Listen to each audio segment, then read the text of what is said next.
Hello friends, welcome to our channel medical field guidance. इस video में हम discuss करेंगे एम्स नर्सिंग 2024 की काउंसलिंग के बारे में कि क्या क्या चीज़ें आपको इंस्ट्रक्ट की जाती हैं एम्स के थ्रू।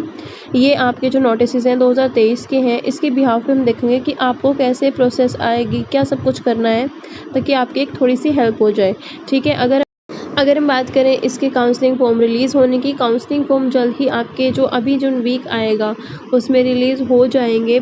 बट तब तक अपने एम्स के द्वारा जो भी इंस्ट्रक्शन दी जाती हैं 2023 की भी सेम होती हैं, 22 की भी सेम है, 24 की भी सेम है, तो वो एक बार आप चेकआउट कर सकते हो। ठीक है, तो यहाँ पे देखो 1 2 3 4 ये 4 नोटिस आए हैं रिगार्डिंग काउंसलिंग। तो हम एक बार इनको ओपन करके एक बार रीड कर लेते हैं क्या इनमें बोला गया है। ठीक है, फर्स्ट आपका है ये वाला। इसमें क्या बताया गया है? इसमें बताया गया है आपका देखो फर्स्ट में ही बात कर लेते हैं। Online BSc honours nursing seat allocation process की आपका जो काउंसलिंग है उसकी प्रोसेस क्या रहेगी, कैसे आपको उसको फिल करना है। ओनली द एलिजिबल कैंडिडेट, जो रिज़ल्ट में जिनका नाम है, मेरिट लिस्ट में जिनका नाम है, केवल वहीं फर्स्ट राउंड काउंसलिंग करवा सकते हैं। ठीक है, जो लिंक है वो एक्टिव हो चुका है आपके पेज के ऊपर। जब आप अपनी आईडी ओपन करोगे एम्स बीएससी नर्सिंग के लिए, जो आपका ems.exams.ac.in है, वहाँ जा कर के वहाँ पे आपको एक्टिवेट मिलेगा लिंक। ठीक है, उसके बाद में आपको देखो यहाँ पे क्या करना है, फर्स्ट राउंड के लिए रजिस्टर करना है। उस लिंक पे आपको क्लिक करना है online BSc nursing allocation process के ऊपर। लिंक एक्टिवेट मिलेगा वहाँ पे आपको चॉइस करनी है कि आपको फर्स्ट प्रेफरेंस पे ये एम्स रखना है, सेकंड प्रेफरेंस पे ये एम्स रखना है। उन जो आपने चॉइस करी होंगे उनको सबमिट करना है, लॉक करना है और वेट करना है अनाउंसमेंट का फर्स्ट राउंड का। ठीक है, ये इसका ओवरव्यू इन्होंने बता रखा है। ठीक है, यहाँ पे देखो बेसिकली इसमें आगे क्या बताया गया है। Registration for online BSc nursing seat allocation process simple है। रजिस्ट्रेशन के लिए आप साइबर कैफ़े पे चले जाओ, वो अपने आप कर देंगे। ठीक है, आपको बस चॉइस मेकिंग में ध्यान देना है कि चॉइस मेकिंग आप अपनी तरफ से ढंग से कर रहे हो। ठीक है, देखो मैं आपको ये जानने की ज़रूरत नहीं कि कैसी चीज़ें होंगी, क्योंकि वो चीज़ें साइबर कैफ़े के थ्रू आप बहुत आराम से कर सकते हो। क्योंकि वहाँ पे आपके बहुत सारे बच्चे ऐसे होते हैं जो ऑनलाइन पेमेंट यूज़ नहीं कर सकते हैं, लेकिन वहाँ पे क्या होता है आपके चार्जेस कट होते हैं काउंसलिंग के लिए, तो वो आपको पे करने पड़ेंगे। तो वो सारी चीज़ें हैं। ठीक है, उसमें अब इसमें और इतना कुछ ज़्यादा नहीं बताया गया है। आप जस्ट साइबर कैफ़े पे जाइए, अपने लिंक पे क्लिक करवाइए कि हाँ हमने अपनी काउंसलिंग फिल करवानी है, वो अपने आप फिल कर देंगे। बस चॉइस मेकिंग पे आपको ध्यान रखना है कि चॉइस मेकिंग आपको ढंग से करनी है। ठीक है, अब हम बात कर लेते हैं हमारे दूसरे नोटिस के बारे में जो इसमें आया है। ये रहा दूसरा नोटिस हमारा। फ्रीक्वेंटली आस्क्ड क्वेश्चन, बहुत सारे बच्चे पूछते हैं क्वेश्चंस, तो यहाँ पे उनके आंसर दिए गए हैं, तो वो सारे हम डिस्कस करेंगे, वो आपके लिए भी बेनिफिशियल रहेंगे। ठीक है, what is the process of online BSc nursing seat allocation process. Seat allocation यानी काउंसलिंग की प्रोसेस क्या है। काउंसलिंग की प्रोसेस में जो हमारा फर्स्ट राउंड काउंसलिंग होगा उसमें क्या होगा, आपको न्यू रजिस्ट्रेशन फिल करना है। ठीक है, मतलब जिन बच्चों का न्यू रजिस्ट्रेशन है उनको क्या करना है, अपना काउंसलिंग के लिए रजिस्ट्रेशन करवाना है। लिंक वगैरह जो वहाँ पे दिया गया होगा वहाँ आपको जाना है। वही अगेन साइबर कैफ़े वाली चीज़ें हो जाएंगी वहाँ पे। बस अपना चॉइस मेकिंग पे ध्यान रखना है। ठीक है, चॉइस मेकिंग आपने कर दी, उसके बाद वेट करना है, अनाउंसमेंट होगी, रिज़ल्ट आएगा आपका कि आपको कौन सा एम्स लॉट हुआ है या कौन सा नहीं हुआ है, आपको सेकेंड राउंड में पार्टिसिपेट करना है, जो भी रहेगा। ठीक है, अगर आपको करना है तो आप उस सीट को, अगर आपको सीट मिली होगी तो आप उसको एक्सेप्ट कर सकते हैं। ठीक है, नेक्स्ट क्वेश्चन क्या है, how do I access the online BSc honours nursing seat allocation portal. आप ऑनलाइन सीट एलोकेशन का जो पोर्टल है, काउंसलिंग का जो लिंक है, वो आपको कहाँ मिलेगा।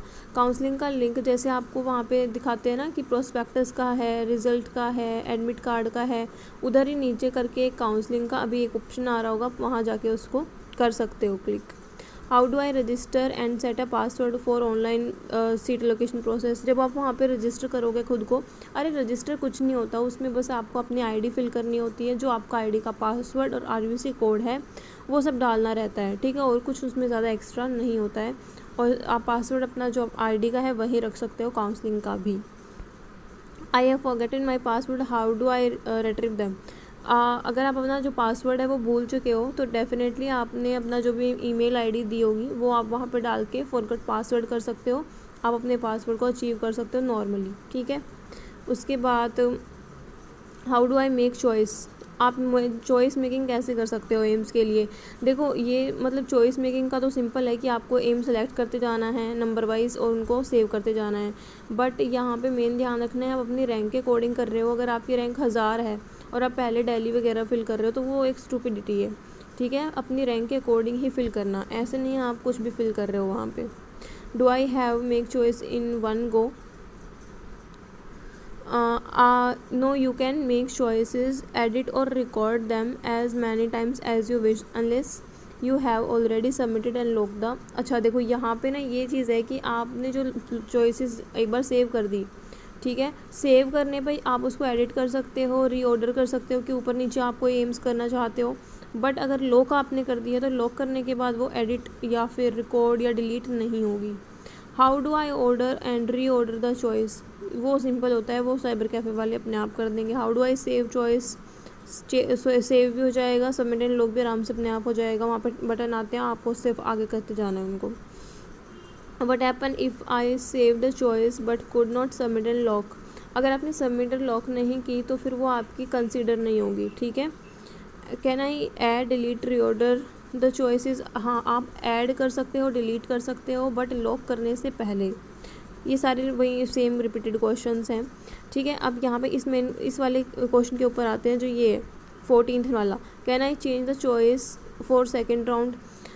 सेकेंड राउंड में आप अपनी जो एम्स की चॉइसेस है उनको चेंज या उनको शफल नहीं कर सकते, उसमें कोई ऐड नहीं कर सकते, उसमें कोई आप डिलीट नहीं कर सकते या रीऑर्डर नहीं कर सकते हो, ठीक है।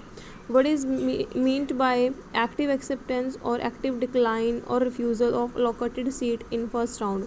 अब यार देखो फर्स्ट राउंड काउंसलिंग आपकी हो गई, अनाउंसमेंट हो गई, अब दो कैटेगरी होगी आपकी, एक तो आपको सीट नहीं मिली और एक आपको सीट मिली। सीट नहीं मिली तो ऑटोमेटिकली आप सेकेंड राउंड में पहुंच जाओगे, बट अगर आपको सीट मिली है और आपको वो वाला एम्स नहीं चाहिए तो उसमें आपको क्या करना पड़ेगा, उसमें आपको क्या करना पड़ेगा, अब यहाँ पे आपको पहले उस सीट को एक्सेप्ट करना होगा, देन आपको सेकेंड राउंड में पार्टिसिपेट कर सकते हो। या दूसरा ऑप्शन है कि आपको एक्सेप्ट करना है उस सीट को और कोई आपको चाहिए सीट, आपको वो चाहिए एम्स और अदर राउंड में नहीं जाना है तो आप वो भी कर सकते हो, ठीक है। अगर आपने एक्सेप्ट कर ली, आप दूसरे राउंड में जाना चाहते हो तो अगेन आपको वही जो चीज़ें होती है ना कि आपको डीडी वगैरह सबमिट करना होगा, वो सारी चीज़ें सेम रहेंगी, ठीक है। What happen if I am allocated seat and I do not log in and select any of options mentioned in question number 15. It is mandatory to log in after result of online seat allocation and if you do not log in and actively select any of option mentioned तो आपकी seat cancel हो जाएगी, आपको eligible नहीं माना जाएगा, ठीक है। ना तो आप सेकेंड राउंड काउंसलिंग कर पाओगे और ना ही आपको वो सीट अवेलेबल होगी, तो आपको लॉगिन करना पड़ेगा, ठीक है। तो ये सारी चीज़ें हैं, आई होप आप लोगों को समझ में आ गई होगी। अगले नोटिस की तरफ चलते हैं। क्वेश्चन 3 ये वाला है हमारा, इसमें डेट बता रखी है फर्स्ट राउंड काउंसलिंग की एंड सेकेंड राउंड काउंसलिंग की, इसका स्क्रीनशॉट ले लेते हैं, ठीक है। बेसिकली क्या बताया गया है इसमें, फ़र्स्ट राउंड काउंसलिंग आपकी 24 जुलाई से शुरू हो रही है और मतलब उसमें आप चॉइस वगैरह कर सकते हो और 1 अगस्त को उसका रिज़ल्ट आ जाएगा, ठीक है। तो डेफिनेटली सारे बच्चे इस चीज़ को मेंशन कर लो, ठीक है, लेट नहीं होना है, फिल करके रखना है। सेकेंड राउंड की भी डेट मेंशन है, सारी चीज़ें मैं पहले कवर करवा चुकी हूँ, बस यहाँ पे डेट बताई गई है, ठीक है। उसके बाद अगले नोटिस के ऊपर आते हैं।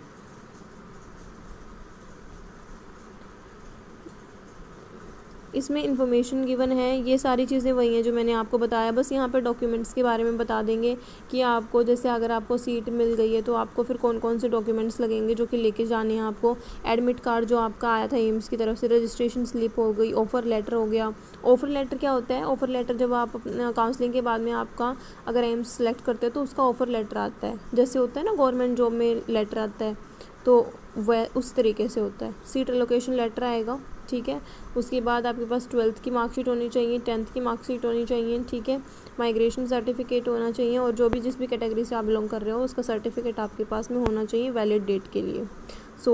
अगर आप PWBD से हैं तो वो भी आपके पास में होना चाहिए, EWS से हैं, OBC से हैं, SC ST से हैं, सारे होने चाहिए, ये मैंडेटरी है, ठीक है।